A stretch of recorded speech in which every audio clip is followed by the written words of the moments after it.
there is one skill that all creative pianists have that is so important. And if you don't have this, you're not going to be able to become super creative on the piano and the keyboard, right?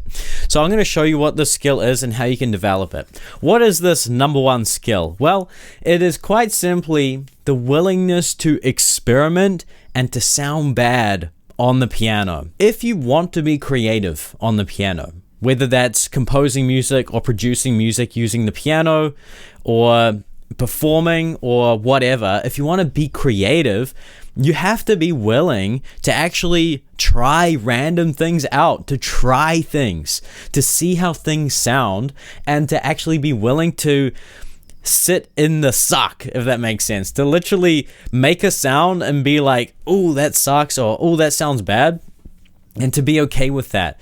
Right? Because a lot of beginners, they'll sit there and they'll play some stuff on the piano, like improvising, and it will sound ugly, and it's almost like they have this reflex where they'll like remove their hands and fingers instantly when there's a bad sound or something like this. I've seen it with some of my students. I'll say, just improvise something, it's all good. Like, it doesn't matter if it sounds good or bad, it's just improvisation, right? It's just playing the keys. And when they make a sound like some kind of ugly, I don't know, like something like this, they'll be like, ugh. And that reflex is exactly what you want to do away with, because to be creative, to come up with original things on the piano, to push creative boundaries, to explore your own imagination, your own sonic world, and all of these things, you need to be willing to... Okay, let me sit there for a second. That's an interesting sound. Let me play around with that.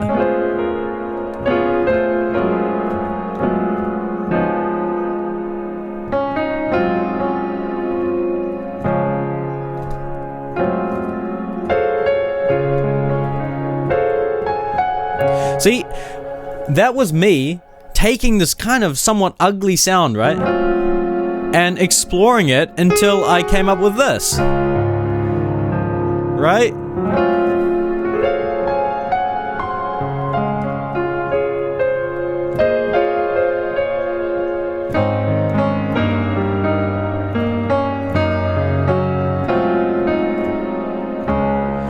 There you go. See, I literally just demonstrated my whole point here. Because I was willing to be there in that sucky sound, I was able to use that creatively.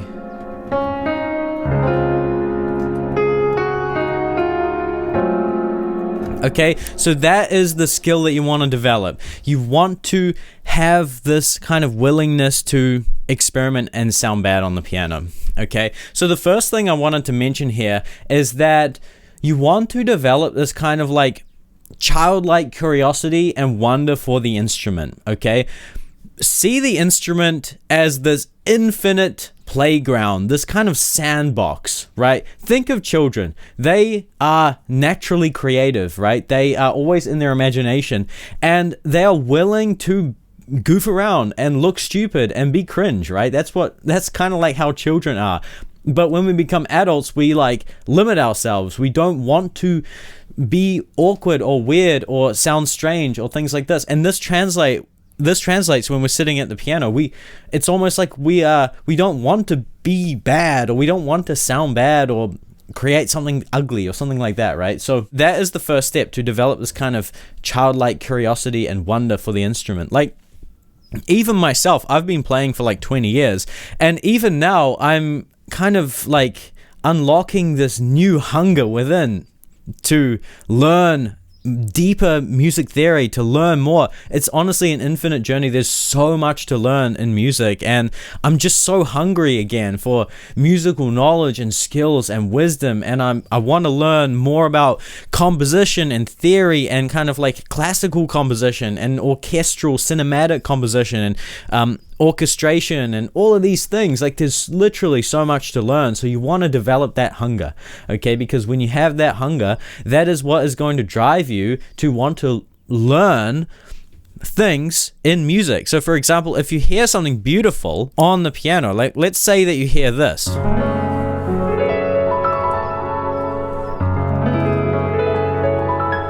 Let's say you hear that in a recording, and it strikes this chord within you. you want to have the thought that it's like, oh my God, I want to learn that. Let me go ahead and learn that, right? So let's say you go ahead and learn that.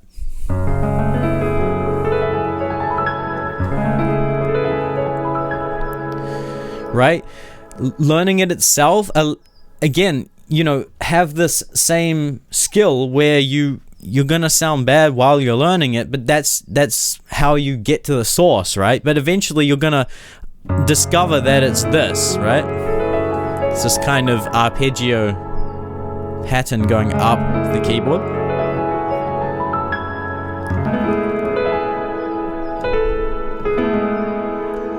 Okay, so your curiosity has led you to a new piece of musical language or a new skill or something like this.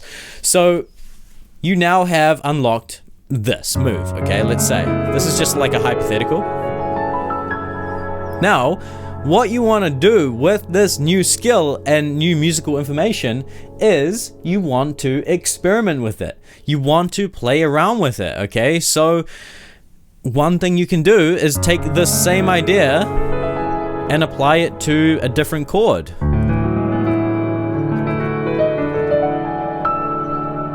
Okay, so this is me actually applying what I'm saying here. It kind of sounds weird,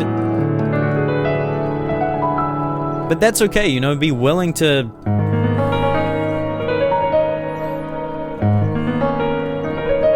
just explore the possibilities.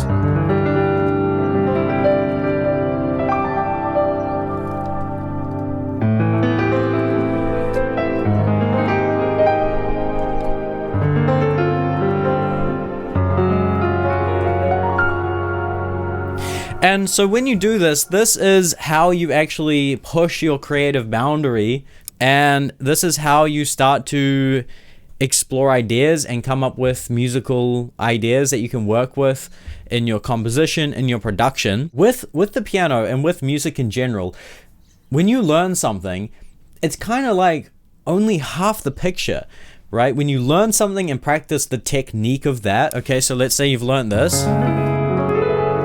Okay, you can practice the technique of that and practice this for a whole hour if you want to, and really dial it and really have it nailed down so it's in your hands and fingers so that you can summon exactly this.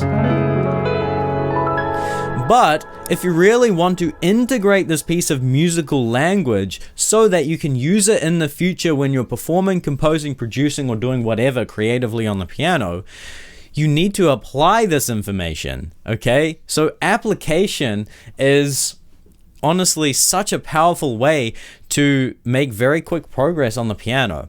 Okay, so that's kind of like the third step in this process, right? Your curiosity has driven you to learn a new piece of musical language, right? That's step one. Step two is that you are willing to experiment with it and sound bad and try different things out in different areas of the piano on different chords and things like this. Just experiment.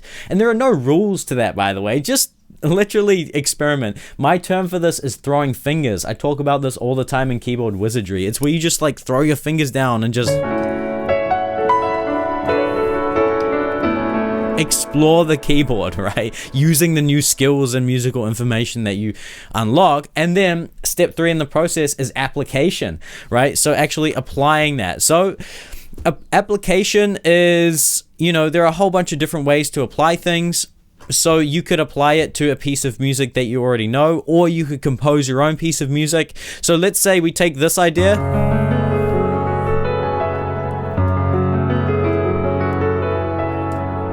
Right? And then move it to a new chord.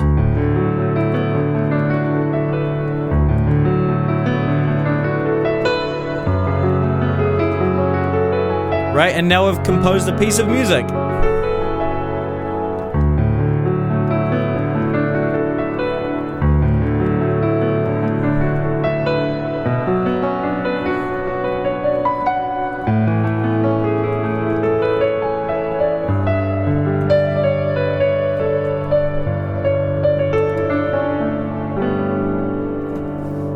And that is how you really develop your creativity on the piano. You really improve and work on your skills, on your creative piano playing, your composition, and that is how you can also level up a lot quicker, because you're actually applying the new things that you're learning, you're developing your curiosity. I just hope this video was helpful, okay? And if you want extra help, you want kind of like one-on-one guidance and feedback and training and all of these things, I have Keyboard Wizardry down below. So definitely check that out below if you want to meet up in a one-on-one call and we can talk about your goals, and I can help you, develop skills and develop your creativity and things like that. So yeah, I help people become keyboard wizards in Keyboard Wizardry. Okay, so if you're interested in that, check out the link below. And that's it for this video. Thank you so much for watching. Good luck, and I'll see you in the next one. Bye.